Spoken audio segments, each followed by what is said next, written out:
Hola amigos, en este vídeo vamos a profundizar un poco en los métodos, pero sobre todo en sus parámetros. Y terminaremos con un ejemplo, una nueva clase fracción que nos servirá para poner en práctica todo lo que veamos. Empecemos recordando un poco qué son los métodos.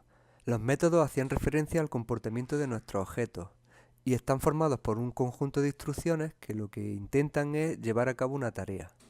Para ello puede ser que utilicen los atributos de su propia clase, pero también es posible que no tenga toda la información que necesita y que requiera el uso de algunos argumentos.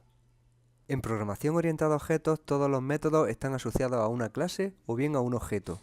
En el primer ejemplo que vemos aquí, math.round está asociado a una clase, y para invocarlo se usa el nombre de esa clase y después el nombre del método, y en este caso vemos que utiliza un argumento. En el segundo ejemplo vemos que un objeto que se llama cadena y que podemos suponer que es de la clase string, invoca el método isEmpty. En este caso el método no tiene parámetros, y como vemos, cuando un método está asociado a un objeto requiere de haber instanciado un objeto previamente que luego podrá invocar al método según se necesite. Como hemos comprobado en estos dos ejemplos, un método puede tener parámetros o no tenerlos.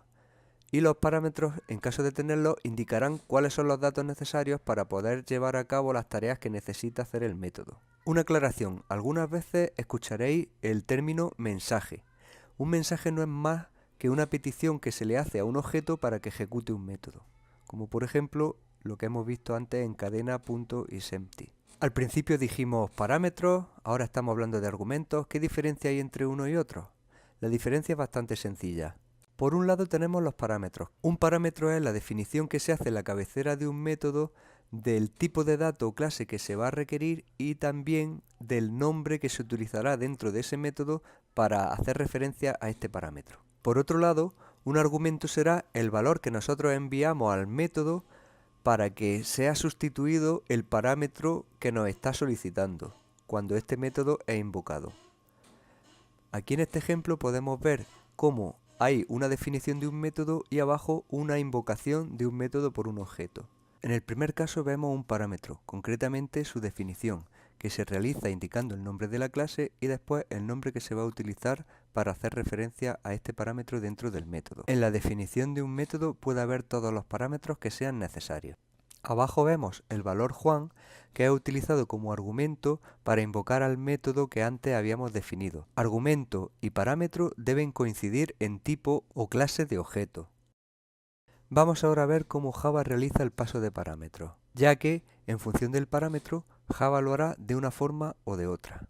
Y es que, si el parámetro es de un tipo primitivo, int, long, float, etc., el paso del parámetro será por valor. Esto significa que se realizará una copia del argumento en el parámetro. De esta forma, cuando cambie el parámetro, no se reflejará el cambio en el argumento. Vamos a comprobarlo con un ejemplo. Para este ejemplo vamos a utilizar la clase robot que ya habíamos creado. Vamos a comprobar qué pasa si modificamos dentro del método setAttaque el parámetro ataque. Para ello, después de asignarle al atributo ataque el valor del parámetro, cambiamos este parámetro y le asignamos el valor 0. Si esto fuera posible verlo desde fuera y pasáramos como argumento una variable, esa variable tendría que cambiar su valor después de ejecutar este método. Vamos entonces a crear dentro de nuestra clase test una variable que se llame ataque y que contenga el valor 100. Después llamaremos al método setAttaque para comprobar si realmente esta variable cambia de valor. Bueno, para ello es importante también que le indiquemos la salida del programa. Queremos que nos escriba el atributo ataque para ver si lo modifica. Y también queremos que nos escriba la variable ataque para ver si ésta ha modificado su valor. Recordad, hemos creado una variable ataque a la que le hemos asignado 100 y después ejecutamos el método setAttaque. En este método modificamos el valor del parámetro ataque y le damos un valor de 0. Vamos a comprobar el resultado de la ejecución. Como vemos, el valor de ataque ha sido cambiado a 100, sin embargo, la variable ataque no ha cambiado. Resumiendo, cuando pasamos como argumento una variable de tipo primitivo, si esta variable resulta modificada dentro del método en el que se pasó como argumento, el cambio no se ve fuera de dicho método, y esto es porque el argumento es copiado en el parámetro. A esto se le llama pasar un argumento por valor. ¿Qué sucede si los argumentos que se pasan a un método son objetos? En este caso, el paso se hace por referencia, es decir, se envía la referencia del objeto, su posición de memoria, como parámetro al método, de forma que aunque no podamos modificar esa referencia, sí podremos cambiar los atributos de dicho objeto. Vamos a verlo con un ejemplo. Retomando nuestra clase de robot, vamos ahora a modificar el método atacar. Lo que vamos a hacer es coger el robot objetivo y modificar dentro de este método uno de sus atributos, por ejemplo, el ataque, para comprobar luego si la modificación persiste fuera del método y realmente se modifica el objeto que hemos pasado por parámetro. Vamos a comprobarlo. Lo único que tenemos que hacer es que R2 ataque a R1 y escribir posteriormente el atributo ataque de R1. Escribimos antes de cambiar también este atributo ataque. Comprobamos que efectivamente se ha modificado el atributo ataque del robot. Antes tenía un valor de 30 y ahora tiene un valor de 0. En definitiva, Java ha pasado la dirección de memoria de R1 al método atacar, de forma que todos los atributos y métodos del objeto pasado por parámetro son accesibles dentro del método. ¿Y qué pasaría con un objeto de la clase string? ¿Se pasaría por referencia o por valor? En principio, y puesto que es un objeto, el parámetro debe pasarse por referencia. Vamos a comprobarlo. Creamos una cadena nombre, a la que llamamos Mazinger, y hacemos que R1 tome como nombre esta cadena. Ahora modificamos el método setNombre para que cambie esta cadena asignándole el valor nombre cambiado. Puesto que string es una clase, el objeto nombre debería pasarse por referencia, de forma que aquí debería reflejarse el cambio y modificar el valor del objeto. Hemos añadido el código necesario para escribir por consola tanto el nombre antes como después. Vamos a comprobarlo. Bueno, os imaginabais que había truco, ¿verdad? En realidad no podemos cambiar un objeto de la clase string porque esta clase se considera inmutable. Una clase inmutable es aquella cuyo estado no puede cambiar, es decir, no podemos modificar el valor de sus atributos. La clase string, así como todas las clases envoltorio, integer, float, double, etc., son inmutables. Si nos vamos a la implementación de la clase string podemos comprobarlo. Como podéis ver, tanto la clase como el atributo encargado de contener el valor del string están declarados como final, es decir, una vez asignados no se pueden modificar. Vamos a terminar con un ejemplo en el que practiquemos el manejo de parámetros. Vamos a crear una clase fracción. Como todos sabréis, y si no os lo explico yo, una fracción es una cantidad de porciones tomadas de un total. Por ejemplo, tomar 3 porciones de una tarta que se ha dividido en 5 partes. Esto se representa como estáis viendo. La parte de arriba, la cantidad de porciones que cogemos, se le llama numerador y la parte de abajo, denominador. Las fracciones permiten realizar distintas operaciones con ellas. Por ejemplo, unas básicas como sumar, restar, multiplicar o dividir y otras propias como simplificar o invertir. Nosotros por simplificar no implementaremos ni las operaciones de resta ni de división y tampoco implementaremos el simplificar. Así pues, nuestra clase fracción quedaría así. De atributos tendríamos un numerador y un denominador, vamos a darle de tipo entero para no complicarnos mucho, y como métodos tendríamos invertir sin parámetros, sumar con una fracción como parámetro y multiplicar con una fracción como parámetro también. Vamos a programar la clase fracción.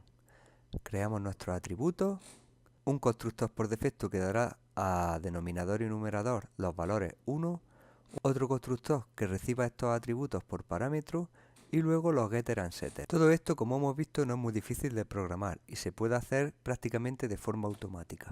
Vamos a empezar ahora creando el método invertir. Ponemos public void, no devuelve nada, invertir, y dentro lo que tenemos que hacer es intercambiar el denominador por el numerador. Para ello creamos una variable entera auxiliar que recibirá el numerador. Después al numerador le asignaremos el denominador y por último al denominador le asignamos de vuelta la variable auxiliar que contenía el valor original de nuestro numerador. Hasta ahora parece que no hay mucha complicación. Vamos a comprobarlo creando una fracción con los valores de numerador 3 y denominador 5. Escribimos el código necesario para mostrar este denominador y este numerador por pantalla, utilizando los getters de numerador y de denominador. Comprobamos que se nos escribe la fracción. Muy bien. Y ahora vamos a invertir la fracción y a escribir su resultado. Recordad que el método que hemos escrito es sin parámetros, por lo cual solo tendremos que escribir f1.invertir y comprobamos que realmente se ha invertido. Ahora vamos a implementar el método multiplicar. El resultado de multiplicar dos fracciones es, como numerador, el producto de los dos numeradores y, como denominador, el producto de los dos denominadores. Vamos a programarlo. Añadimos al método un parámetro de la clase fracción, que llamaremos fracción en minúscula. Y ahora tendríamos que multiplicar las dos fracciones. Pero pensemos un momento. Aquí solo vemos una fracción. ¿Dónde está la otra con la que tengo que multiplicar? Pues bien, en realidad tenemos acceso a dos objetos. Uno de ellos es el parámetro que hemos llamado fracción y el otro objeto al que tenemos acceso, que por cierto siempre vamos a tener acceso dentro de un método a este objeto, es el objeto, por llamarlo de alguna forma, invocador, es decir, el objeto que recibe el mensaje para invocar al método. A este objeto tendremos acceso con la palabra reservada this. Vamos entonces a multiplicar la fracción que recibimos por parámetro con la fracción que es el objeto que invoca el método.